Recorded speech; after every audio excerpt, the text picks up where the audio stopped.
For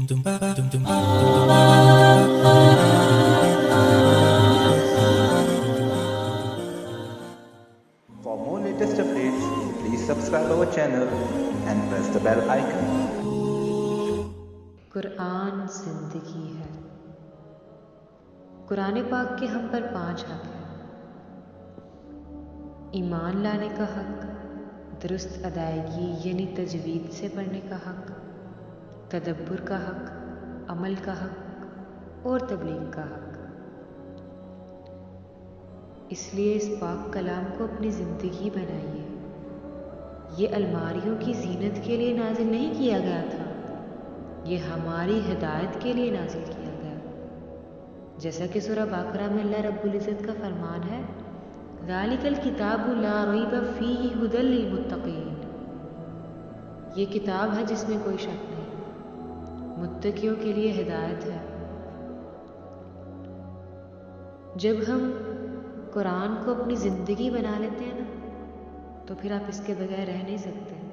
یہ آپ کا ساتھی بن جاتا ہے، پھر آپ اکیلا پن محسوس نہیں کریں گے۔ اسے ایسے پڑھیں جس طرح اسے پڑھنے کا حق ہے، اس پر غور کرنا، اس پر عمل کرنا، اس کو سمجھنا۔ آپ اپنے قیمتی وقت میں سے دن میں صرف آدھا گھنٹہ قرآن کے لیے وقف کر دیں، ایک ایک لفظ پر دھیان دیں، پھر آپ کو ایسا لگے گا جیسے اللہ رب العزت ہم سے باتیں کر رہے ہیں، ہمیں روک رہے ہیں کہ اے میرے پیارے بندے، یہ راستہ صحیح ہے اور یہ غلط ہے۔ اللہ رب العزت بار بار ہمیں یہی سمجھا رہے ہیں نا، پر ہم سنتے ہی نہیں، ہم سمجھنا ہی نہیں چاہتے۔ ہمارے پاس ہر کام کے لیے وقت ہے، پر افسوس کی بات تو یہ کہ آج ہمارے پاس وقت نہیں اللہ کی یاد کے لیے۔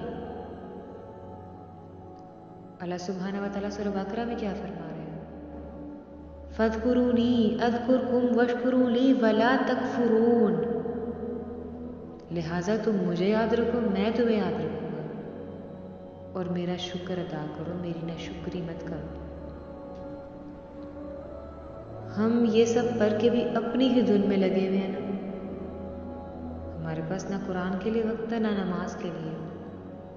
ہم کس خوش فہمی میں جی رہے ہیں؟ آج ہمارے پاس اللہ کے لیے وقت نہیں ہے، تو کیا کل اللہ کے پاس ہمارے لیے وقت ہوگا؟ ضرور سوچئے گا۔ زندگی بہت مختصر ہے، اس کے قیمتی لمحات کو غفلتوں میں ضائع مت کریں، کیونکہ ہم نے کل اللہ کے آگے کھڑے ہونا ہے اپنے اعمال کے ساتھ۔ ان اللہ سریع الحساب، بلا شبہ اللہ تعالیٰ بہت جلد حساب لینے والے ہیں۔ اللہ سبحانہ و تعالیٰ ہم سب کو ہدایت دے، قرآن پاک کے کلام سے ہمارے سینے کو منور کر دے، ہمیں قرآن سیکھنے والا اور سکھانے والا بنا دے، ہمیں 5 وقت کا پکا نمازی بنا دے، ہم سب سے راضی ہو جائیں اور ہمیں اپنی جنتوں کا وارث بنا دے۔ آمین یا رب العالمین۔